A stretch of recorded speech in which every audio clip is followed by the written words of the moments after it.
Alright guys, welcome back. Here we go. This will be the second time I'm recording this one. I really didn't like the way it turned out. Recorded at the store, so everything was like super loud. It's real windy today. Hopefully I'll be getting an interview today, but we'll see, man. Just want to get this story out. So this will be kind of like a behind the scenes look at the rehab romance story that I told months ago, man. It's probably like towards the beginning of my channel. I did like a two-part series, broke it up in two separate videos, but I just want to give like a little bit outlook as to how everything took place. As I said, it was probably maybe like at lunch sometime at rehab.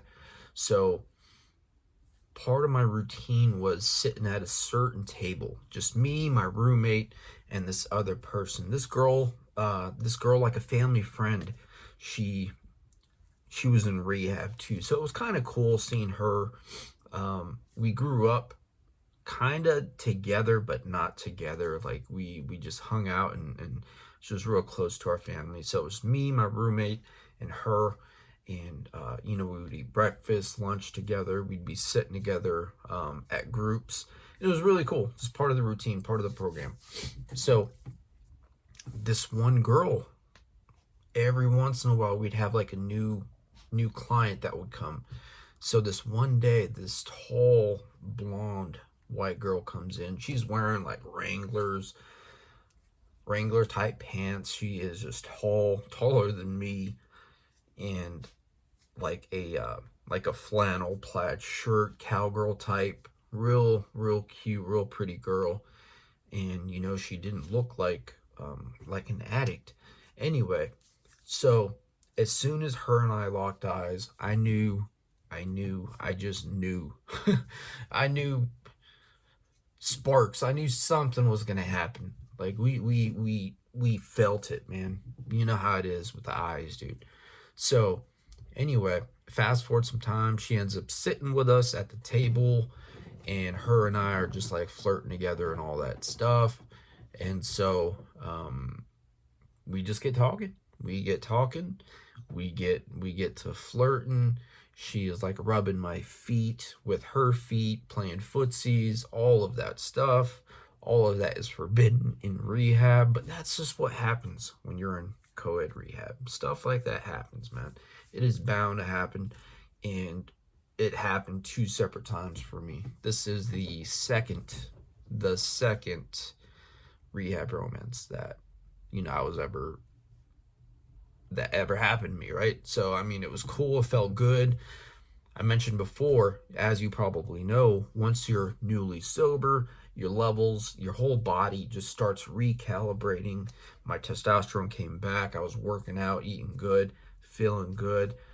Life was good for me. In rehab, I got to work on a lot of things in there that made life easier for when I got out. So, man, it was just a wild situation having this girl there. That whole situation just threw me off guard, man. And I was talking to my roommate about her, and like he knew she was hot, but we were just having like conversations like what guys do, man. I was like, damn, dude, this girl's something special, right? And he was just laughing at me because he knew I liked her, and he knew that she liked me, all that stuff, right? So anyway, there's this one client there. I'll just say his name. His name is Billy. I really wasn't a fan of dude, but he played a part. He played like a certain role in this situation. So he caught on to our situation, like her and I, that girl and I situation. And when you're in rehab, there's really not much to do. So when situations like this happen, it's kind of like something to look forward to. Like everybody knows,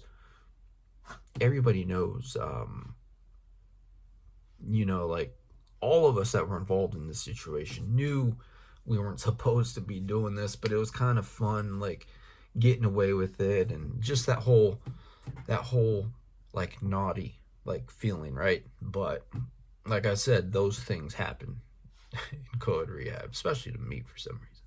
Anyway, so he knew, right? He knew, he caught on to the whole thing, and he was like a gossip type kind of guy, always in people's business. But I used him when it came to this situation. I really didn't care. I did not care because I used him as a tool, like a pawn in the situation, right? So I'd use him to get information um, from her, like about me and all that. So I kind of used him to, just like an information type piece, right? Anyway, so I'd say fast forward a couple weeks, that guy Billy, his time was up at the rehab, so he takes off. But I would still see him at the outside meeting I mentioned before, every day at 4 o'clock. Generally Monday through Friday. Sometimes on the weekends they would take us to an outside meeting. It was walking distance, so I'd see him there. He'd go a few times out of the week. And so one day after a meeting, I talked to him, see how he's doing, all that good stuff. He's like, "Hey, did you get with that girl yet?" I'm like, "No, no." And so, I was like, we just keep flirting, man. This girl was like real flirtatious. So, I was just talking to him about that, letting him know as to how things are going with me and how things are going at the rehab and all that. So it was pretty cool seeing him still involved in AA and still doing good, even though I really wasn't a fan of the guy. But so about the situation, right? He's like, "I'm gonna bring you something tomorrow." I was like, "Okay, cool." So I didn't know what he was gonna bring, right? I really didn't know. I thought it might have been a letter from the girl I'm talking about in this situation. So fast forward 24 hours after the 4 o'clock meeting, him and I talked again. We had a cigarette and we were just talking outside. He reaches in his pocket, he pulls out some condoms. It's a nice little 3-pack, and he gives them to me, right? So I looked at him, put him in my pocket real quick. After the conversation, we all walked back to the rehab. I'm like, these things are burning a hole in my pocket. I couldn't wait. I was already visualizing the situation, thinking about, I was playing the tape through, you know what I mean? Like in regards to this girl and I. So on our way back to the rehab, I tell her what I have in my pocket. And she starts getting giddy and all that good stuff. And she's like, "Oh my God." Like, she's like, I can't wait, right? Neither could I, dude. It was just like, God, I felt like a little kid again, like all giddy and stuff. And like I said, your testosterone comes back. And I couldn't wait, bro. I couldn't wait, dude. And just her vibes were intensifying my vibes and vice versa, man. So it was really, really great. I couldn't wait till if and when the situation took place. So, meaning I couldn't wait to use these damn things. So, and I knew it was going to be like the greatest 3.5, maybe 4 seconds of my life, right? So anyway, this was shortly before, all of this took place shortly before New Year's. So I'm just going to sum up the story. We made a plan, like her and I talked about it, like, when do you want to do this? So we kind of strategized and made a plan for the best, safest night for this to take place, right? For us to do the deed. And so we knew on New Year's that only one staff was going to be there, and we waited till overnight. So come New Year's, we had like a little New Year's party in the cafeteria, in the lunchroom, I guess, right? And they brought us like some snacks, some cake, and sparkling cider. That's what it was. So we all celebrated. Everyone gave each other a hug, and it was a pretty good New Year's extravaganza. But I knew what was going to happen after all of this, after everything settled, after everyone went to bed, and the staff guy there, he was totally cool, totally chill, and we figured out his routine, right? We figured out his routine, what he does overnight. He just kicked it on his phone or laptop or something in the office. And so the layout, right? It was just like a long square type facility. In the middle, we had the cafeteria with the staff office. One end was the men's, and the other end down the hall was the women's. So my room, my rehab room, was all the way down the hall on the left, and hers was somewhere on the women's end, right? So the plan was, after everything settled, for her to come to my room.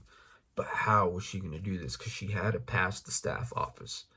And I knew the staff guy would be able to, like, hear, right? Hear her footsteps, hear anything, because it was quiet at night. All the hallway lights were off. It was just super quiet. And it was really easy. I'm sure it, like, echo type, right? He'd be able to hear somebody approach or whatever, walking up to the staff office. Because sometimes, we need stuff at night, like a towel or whatever, right? Toothbrush, whatever.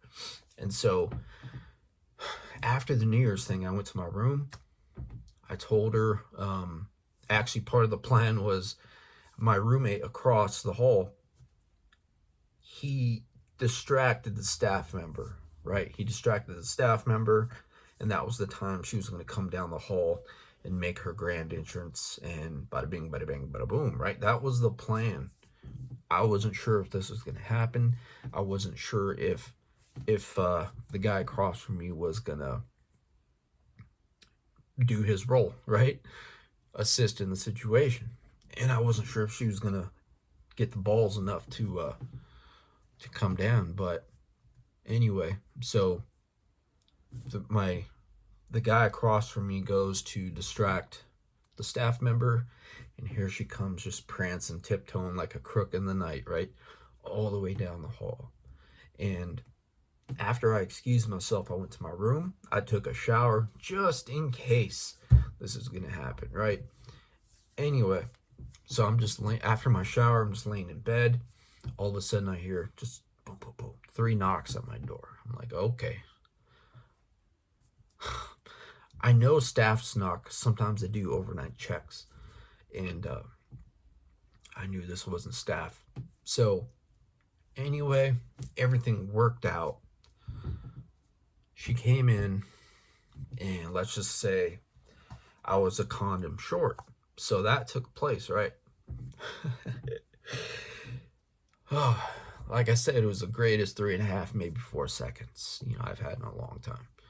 And so that took place. She went back to her room, and that was that night. It was a great New Year's, unforgettable.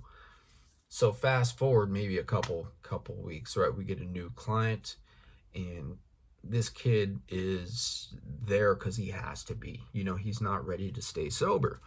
So somehow he brought in some H. And I noticed one day this kid was just high, because it was like maybe in the afternoon, after lunch, we were watching some sort of movie in the lunchroom, and all of a sudden, out of nowhere, he just starts cleaning stuff, and I could just tell he's lit, man. I could just tell by his voice, and I know he was using. So a couple days after that, I noticed this girl, the one that came to my room, I noticed she was using as well, and they were both high at the same time. So I know she's hanging out with this guy. That didn't affect me because I already got it, right? I already been there, done that. I'm back to my routine, waking up in the morning, working out, blah, blah, blah. And so when I saw her high, under the influence, that just turned me off. I'm like, man, it just like turned me off. I didn't want to deal with her. I was like, all right, whatever, right? So I kind of like didn't pay any attention to her. I was just disappointed. I'm like, damn, dude, like, that's just addiction right there.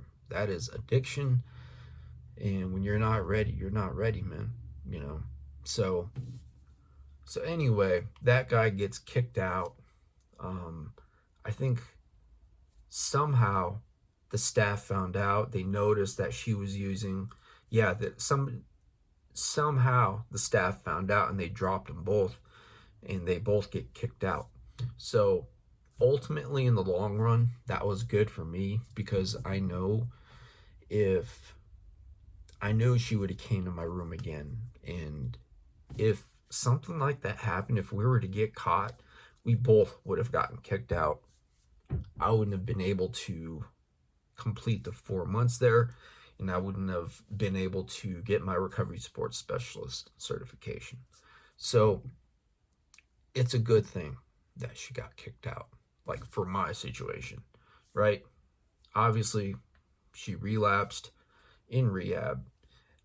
She dropped dirty because he drug tested her. She got the boot along with this guy. And fast forward some time, I'd see her occasionally at the meetings, and this girl would try and sit next to me. She didn't look high at the meetings, but she would try and sit next to me, try and flirt, and she didn't like other girls talking to me or me talking to other girls. And she was just like overly flirtatious, sitting super close next to me, man. Usually in those meetings, there's like a foot distance, but she purposely attached her chair to mine, and all that. So it was super uncomfortable, man. And so I'd seen her there a few times, and then I just haven't seen her again, right? Hope she's doing good. But man, that is the story of how I got condoms into rehab. And obviously, that is permitted, but those things happen, man. Those things happen in co-ed rehabs, right? That was the second time I ever got into I ever got into a rehab romance. That's just what happens, man. Like, it's a total distraction. Like, when you see this beautiful, what you think is beautiful, this girl had a body on her, though, man. Like, she looked good, right? Thick in all the right places, man. And it's a total distraction, man. It is a distraction. Co-ed rehabs. I don't even know why there's such things as co-ed rehabs, because those things happen, man. Like, if feelings and emotions got involved, like, say for example, I really liked this girl, when she left, I could have left too. I could have left too, and I wouldn't have been able to go home, right? Like, I couldn't go home. Things were not good at home. So I got kicked out of the house, went to detox, and got into rehab. So I don't know what the message is in this video, man. Crazy though. Take what you will from this story. Thanks for watching.